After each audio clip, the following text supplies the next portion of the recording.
Hi, and welcome to another edition of Parks Are for People. I'm your host, Frank Ryan, and we've got a show full of adventure for you this time around. We'll visit the William S. Hart Park and Museum in Newhall. Then it's off to Azusa Canyon for some off-highway vehicle fun. We'll visit one of the very few steer roping arenas in Southern California. We'll take you down to the infield at Dodger Stadium as we check in on the Go with the Dodgers Triple Threat Skills Contest. We'll get into the swim of things at the Los Angeles County Swim Finals to find out what it's like to participate in a triathlon. Then it's off to the Devil's Punch Bowl for a winter hike through the canyon. But first, come with us as we discover Vasquez Rocks.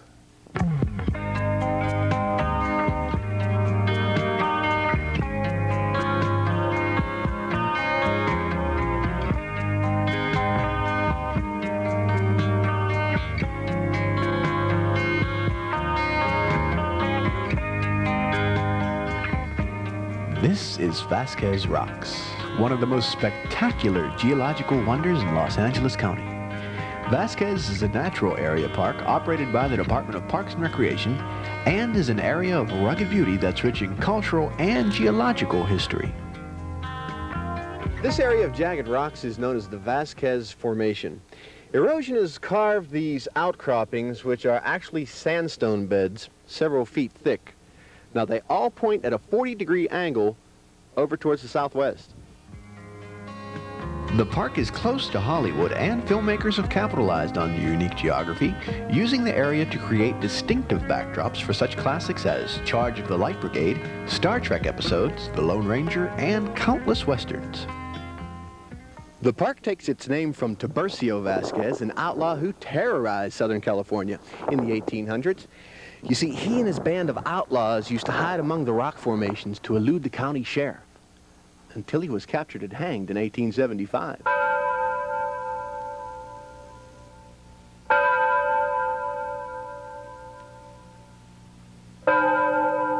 Until the Spanish mission period in the 1700s, the Vasquez Rocks were inhabited by the Aliqliq Indians, believed to be an offshoot of the Shoshone tribe.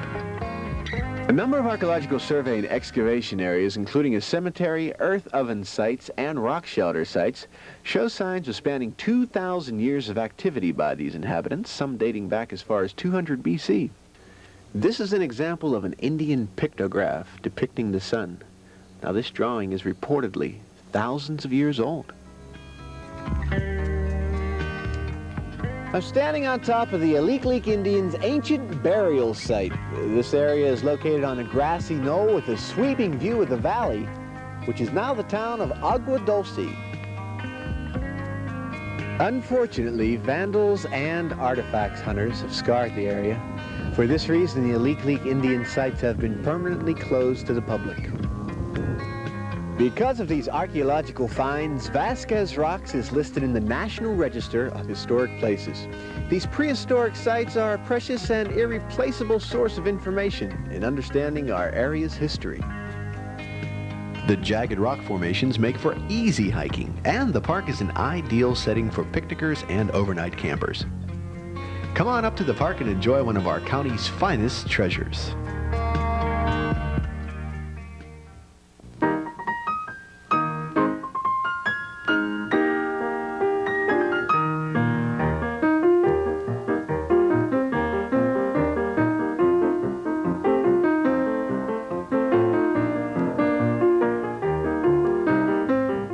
When William S. Hart died in 1946, he left a legacy of Western movies that he'd starred in. Not only that, he left the public this 265-acre estate here in Newhall. Hart began starring in motion pictures in 1914, creating the first classic image of the Western hero. During his 11-year career, Hart made over 70 pictures. His mansion was host to some spectacular Hollywood parties in the Roaring '20s. Hart retired after his last film in 1925. Hart purchased the estate in the 20s and lived here until his death. He once remarked, and we quote, "When I was making pictures, people used to give me their quarters, dimes, and nickels. When I am gone, I want them to have my home." Hart's ranch and museum is now called the William S. Hart Park, which is operated by the Los Angeles County Department of Parks and Recreation. One of the most impressive features of the mansion is Hart's valuable collection of Western art. These works include paintings and sculptures by such famous artists as Charles Russell and Frederick Remington. Many of these artworks are displayed throughout Hart's estate in the same locations that Hart placed them years ago. There is a fine collection of handmade saddles, ropes, and spurs. True to his cowboy movie image, Hart also had a large collection of handguns. Outside the mansion, there are nature trails and many beautiful examples of native oak and pine trees. There are also lawns and tables which are perfect for family gatherings and picnics. Open to the public from 10 a.m. till dusk, Hart Park offers the park-goer a unique look into the Old West and the life of one of Hollywood's greatest Western stars. When William S. Hart gave his home to the public, he did so on the condition that no fee ever be charged to those who enter. He did so because he also felt that parks are for people.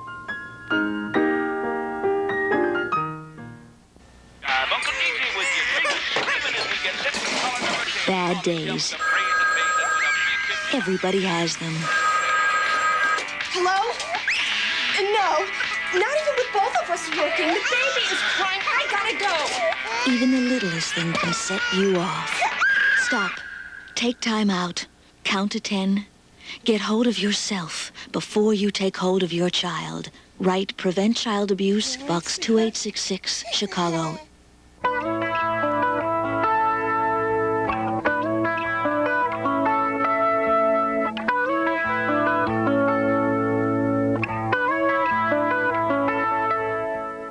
This is the San Gabriel Canyon rising high above the city of Azusa.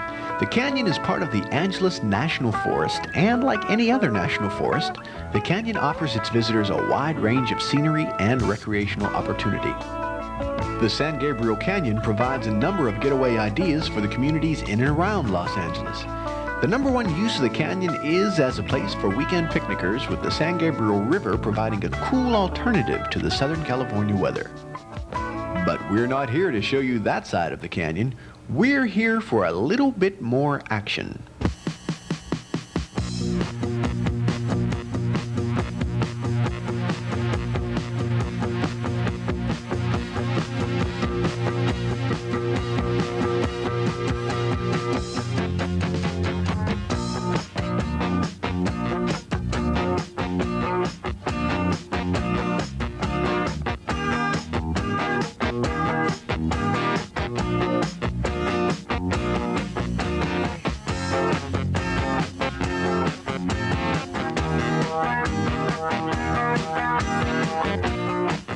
This is the off-road vehicle area in the canyon. In 1977, the Upper San Gabriel Canyon was designated for off-road use by the U.S. Forest Service. The area is located 9 miles north of Azusa along Highway 39. The off-road area is actually the San Gabriel riverbed, creating an almost perfect place for off-highway enthusiasts. Joining us now is U.S. Forest Ranger Mark Daniel, who is the manager of the off-highway vehicle area here at Azusa Canyon. Mark, could you tell us about what type of vehicles are allowed in the canyon and special requirements on these vehicles? Well, all types of vehicles are allowed in the canyon. However, we only recommend off-highway vehicles or four-wheel drive vehicles, since two-wheel drive sedans are pretty well beat up as they try to negotiate the off-road area. The requirements for the off-road vehicles, the strictly off-road vehicles, are required to have the state of California off-road vehicle registration. And the four-wheel drive street legal vehicles with license plates are required to have their current registration up to date. Okay, now what makes the area so popular, do you think, with all the people that have been showing up recently? I would say because it's so close to the LA, it's kind of like the backyard. It's a real short drive up, a cheap weekend. Mark, we'd like to thank you for taking the time to talk to us today. Good luck to you guys up here. Thanks, Frank. There are over 170 acres open for off-road use in the San Gabriel Canyon. On weekends and holidays, there's a $2 user fee. If you're looking for some wide open space where you can enjoy the mud and sand on 4 wheels or 3 wheels, the San Gabriel Canyon off-highway vehicle area might just be the place for you. Stay with us. Parks Are for People will be right back.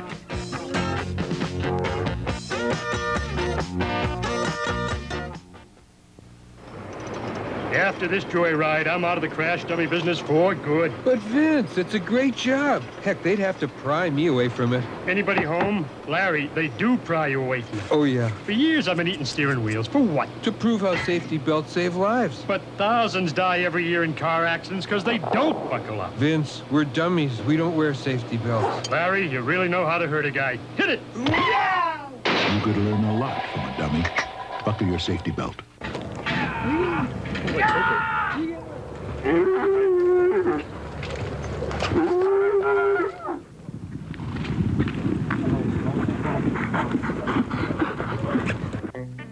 This might look like the Wild West, but we're still in Los Angeles County. This is the Bonelli Park Equestrian Center, operating one of the few steer roping arenas in the county. The arena was developed about 10 years ago by ex-rodeo star Les Jones.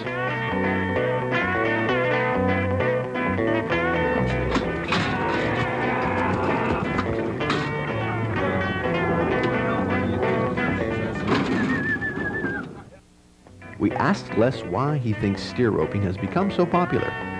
To me, it's a pastime with businessmen and all kinds of people that come here. The girls take part, and some people play golf, and some shoot pool, and our people come here and rope. This is team roping, in which one member ropes the head of the steer while the other ropes the hind legs. The team with the fastest time is the winner.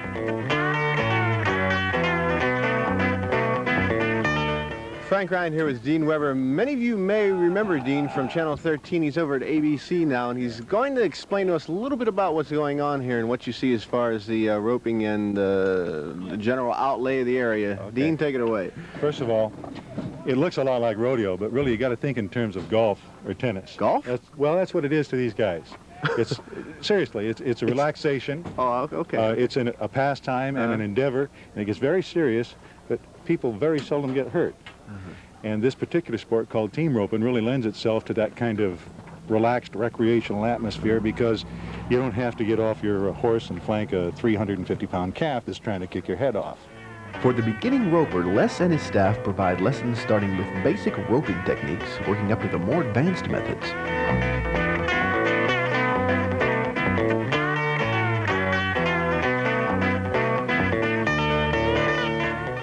The sport provides a real challenge for the adventurous cowboy or cowgirl wanting to try the Western art of steer roping.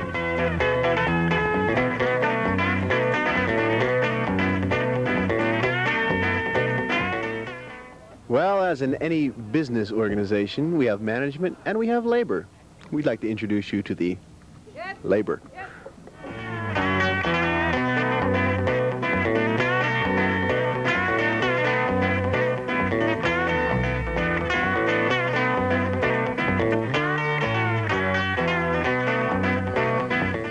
Well, if you've never tried roping and you think you might like to give it a whirl, come on out to Bonelli Park. And if you're not so great in the saddle, it's still a lot of fun to come out and watch a little bit of the Old West right here at home. Stay with us. Parks Are for People. We'll be right back.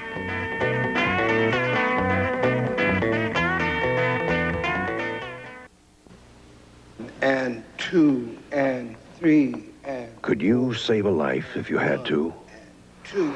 Tens of thousands of all heart attack deaths could be prevented if everybody knew Red Cross CPR. That's why the Red Cross offers classes in this life-saving procedure. Not just at their local chapters, but right where you work. Learn how to save a life. Call the American Red Cross. You know, it's probably every kid's dream to grow up to become a Major League Baseball player. We're here at Dodger Stadium for the start of the 1986 Go with the Dodgers Triple Threat Skills Contest, brought to you by Coca-Cola and the LA County Department of Parks and Recreation. Let's take a look at some future big leaguers.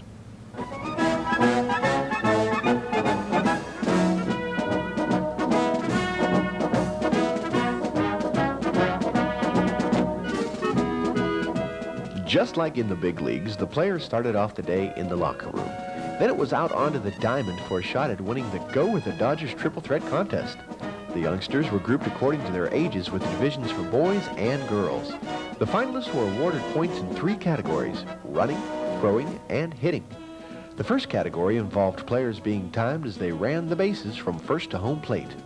Contestants must touch all bases or a penalty of 25 points is taken away.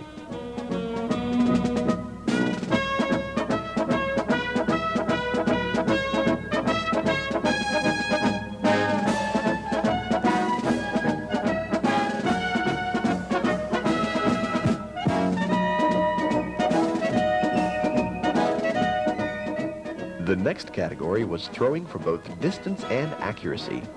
Each finalist had 3 attempts for best throw.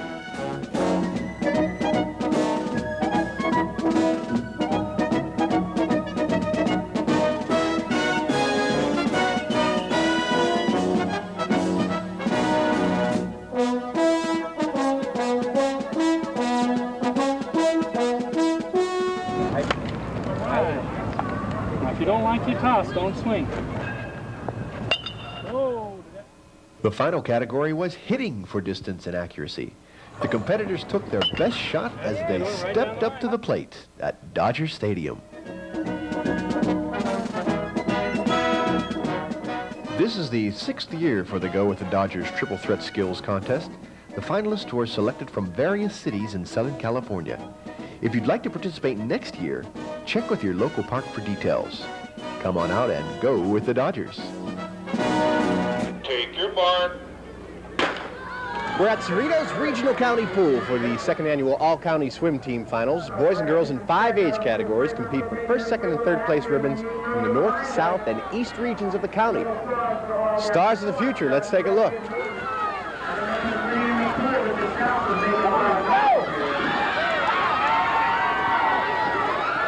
We'd like to introduce you to Michael. He's sitting here, he's next. He's going in to swim. Michael, what are you thinking about right now? I'm thinking about just if I'm gonna win or not.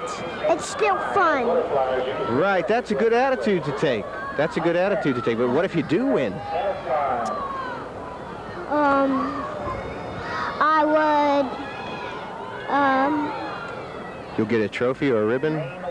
You'll get a medal, right? Yeah, I would get a medal. All right, now you either can get a medal if you go 1st, 2nd, or 3rd place. Did you know that? Yeah. I know if you get last place, you don't get a medal. Well, you're not going to get last place. You're going to do good, huh? Yeah. All right, we're going to watch you. Good luck, okay? Do your best. Thank you. Take your mark. So far, lane 1 has been the lucky lane for these freakouts, but this is our first lane 4 is here in Morgan. Hey, Mike, come on. To the north, in lane 3, Leanne McConnell's in lane 6. Let's go, and in the south, lane number 2 is the County Alliance, and this is All right, we're at the other end of the pool now, and Michael has just finished. How'd you do? Well, I did fine, but it's a long pool. It sure is. You did real good. Yeah, it is a long pool. All right, face over I this way. did good. I did good. Are you tired? Yeah, I'm tired. All right. Well, you go take a rest, and congratulations. You swam a good race. Okay. Here we go, this bicycle young lady.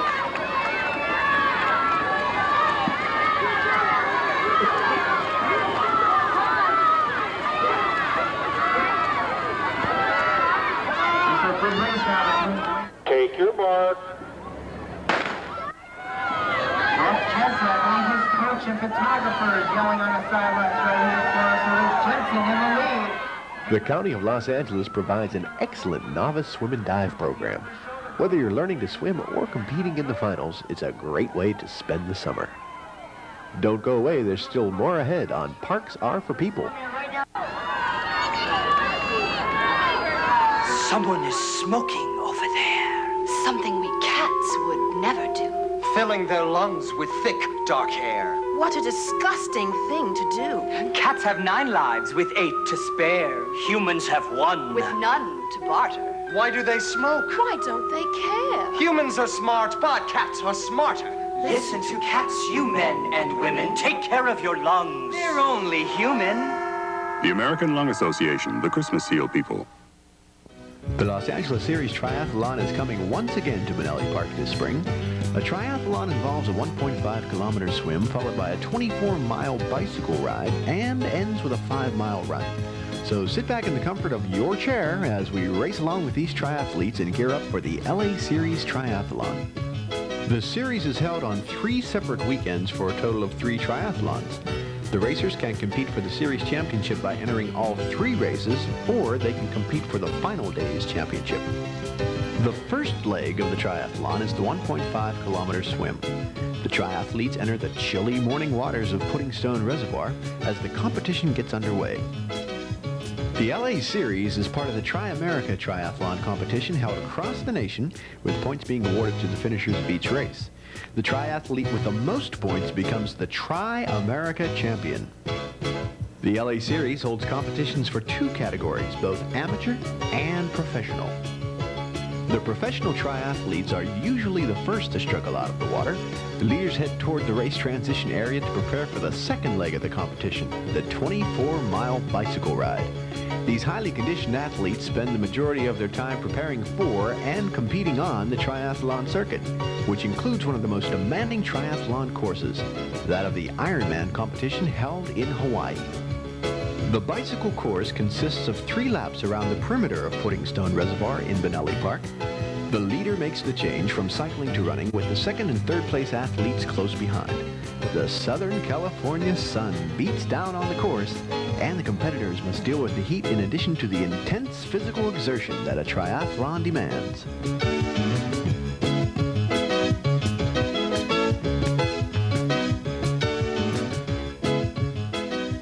The 5-mile run consists of 1 final lap around the lake. The difficult transition from cycling to running is evident on the faces of the triathletes as they begin the last and most demanding leg of the event.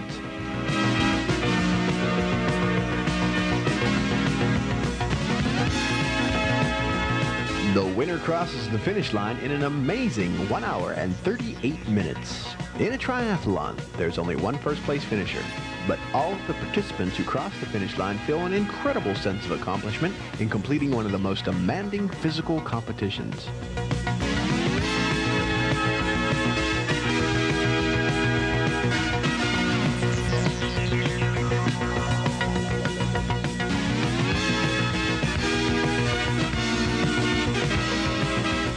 Stay with us. Parks Are for People. We'll be right back. Most drug abusers acquire their habits in junior or senior high school because someone dared them to try drugs. Now in the city of Los Angeles, there's an elementary school program called DARE, which teaches 5th and 6th grade kids to dare to say no to drugs. But DARE is funded through donations and needs your contribution so our kids learn to never take drugs. You know, sometimes it takes an artist many years to create a masterpiece. In this case, it took Mother Nature 60 million years to create the Devil's Punch Bowl.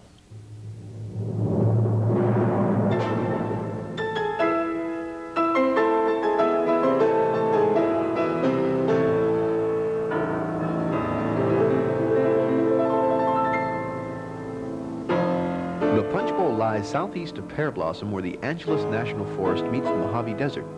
In an area once covered by ocean, these formations were created 13 million years ago by earthquake action from the San Andreas Fault. As the mountains were being raised, the 10,000-foot layer of sand left by the ocean was compressed, folded, lifted, and finally tilted into these shelves of rock. Fossils of animals that lived in the Punch Bowl about 13 million years ago are found in the pink-colored sediment. One of these fossils was that of a prehistoric 3-toed horse. The area was discovered in 1853 by W.P. Blake, who was sent by Secretary of War Jefferson Davis to find a route for the railroads. The early settlers who tried to cross the bottom of the canyon found the terrain difficult and therefore named it the Devil's Punch Bowl.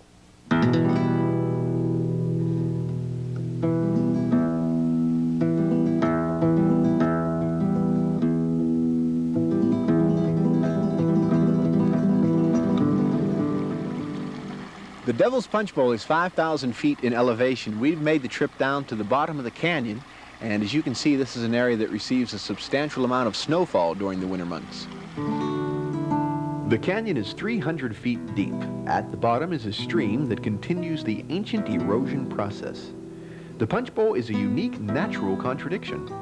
The canyon is on the desert floor, and the sandstone rifts of the canyon rise into the 5,000-foot mountains which tower above the desert. As a result of this, the area's vegetation is also a contradiction, with specimens characteristic of a desert environment on the floor of the Punch Bowl to pine forests as the canyon rises into the San Gabriel Mountains. The 1,310-acre park provides a beautiful getaway spot which includes a mile-long hiking trail, picnic tables, and a nature center which will help you enjoy and understand the area. We encourage you to take advantage of the Devil's Punch Bowl, just one of the many county parks that are here for your enjoyment because, after all, parks are for people.